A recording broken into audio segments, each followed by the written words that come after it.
On this rooftop in East Delhi, recycling workers are burning circuit boards to strip off computer chips and transistors. All the time, they are inhaling noxious fumes of highly hazardous heavy metals such as lead, mercury and cadmium, the main ingredients of computer boards. Salim has been burning computer parts for the last few years. He says the toxic fumes bother his eyes sometimes. आँख में जलन जैसे कभी-कभी लाल board आ जाता है जैसे ये, तो इसको हम ज़्यादा गर्म कर देते हैं तो धुआं उठता है, वो जरा आँख में लगता है, बाकी नहीं लगता। अब जैसे हम करते रहते हैं तो हमें आदत पड़ जाती है, हमें नहीं लगता, अब नए आदमी को लगता है। बैठो भैया, अभी आ रहे हूँ 10 मिनट में। On the floor below, Mehdi Hassan runs an electronic waste recycling business from his bedroom cum office. The room also serves as a warehouse for obsolete electronic equipment waiting to be taken apart. Outside his bedroom, workers are stripping whatever parts they can resell for India's growing e-waste recycling market.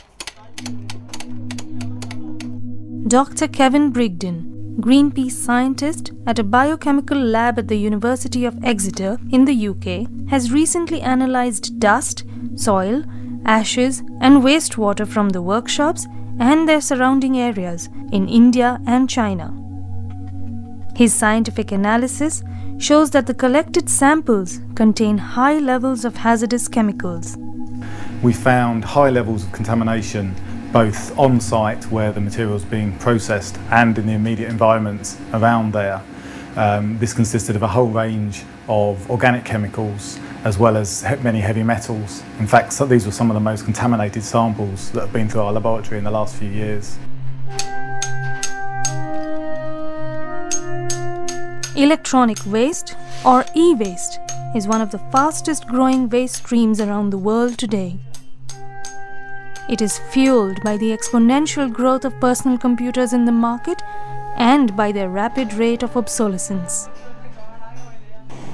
Today, the highly toxic content of electronic equipment is posing a threat to human health and the environment. In India, reusable computer parts and precious metals such as copper, silver and gold are highly prized. The precious material is copper. Copper has got a highest value in India and throughout the world. And how to separate it is just they are burning it. And this burning causes pollution and it is hazardous. In this recycling shop, workers dip circuit boards and electric cables into plastic drums full of acid. The bubbles from the acid are stripping the cables of their last remnants of copper and traces of silver. When the acid is depleted, the men dump it into the open sewer in the area. Others burn wires coated with polyvinyl chloride or PVC to salvage the copper within. उसका जला के copper होता है इसमें, ये जो अंदर ये अलग हो जाता है, ये जो अंदर इसके अंदर होता है ये होता है, मेटल रहता है, मतलब मेटल अलग हो जाता है, बाकी पीवीसी ये राख बन जाती है, राख बन के फिट जाती है, पाउडर बन जाता है, मतलब वो अलग हो जाता है। The residents say large piles of PVC-coated wires are burnt here a few times a month in this open field where children play cricket. They say a huge cloud of toxic smoke containing organic chemicals such as brominated flame retardants and PCBs covers the school next to the playground, jeopardizing the health of these children. Cathode ray tubes, or CRTs, and computer monitors contain high levels of poisonous lead. The workers coat lead powder over used CRTs before shipping them off to the second-hand market. Computer batteries, like the ones this child is chopping, contain highly toxic cadmium. Dr. Brigden says these chemicals cause devastating effects on the workers' health.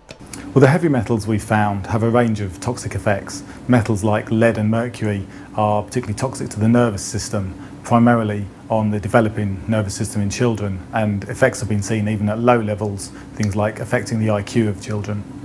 Heavy metals like cadmium are toxic to the kidneys, and the effects will accumulate over time with ongoing exposures. The organic chemicals we found, many of them are bioaccumulative. They will build up in human tissues, and many have been linked with effects on the hormone system and other neurological impacts. While India emerges as a technology powerhouse, poverty, cheap labour and rampant corruption make it a prime market for the dumping and burning of electronic waste. In Europe and the United States, recycling a computer can cost as much as $20 US, but in India it costs just $2 US. India's low recycling cost attracts e-waste from the United States, Europe, East and Southeast Asia, and from the Middle East. Environmentalists say manufacturers are responsible by using hazardous chemicals in their products that harm workers in recycling yards and their environment. All the multinationals and the corporation, they have to phase out the chemicals from the products so that we have the cleaner product and easy to recycle. And also they have to have take back policy so that these discarded products doesn't ended up in the street of the Delhi.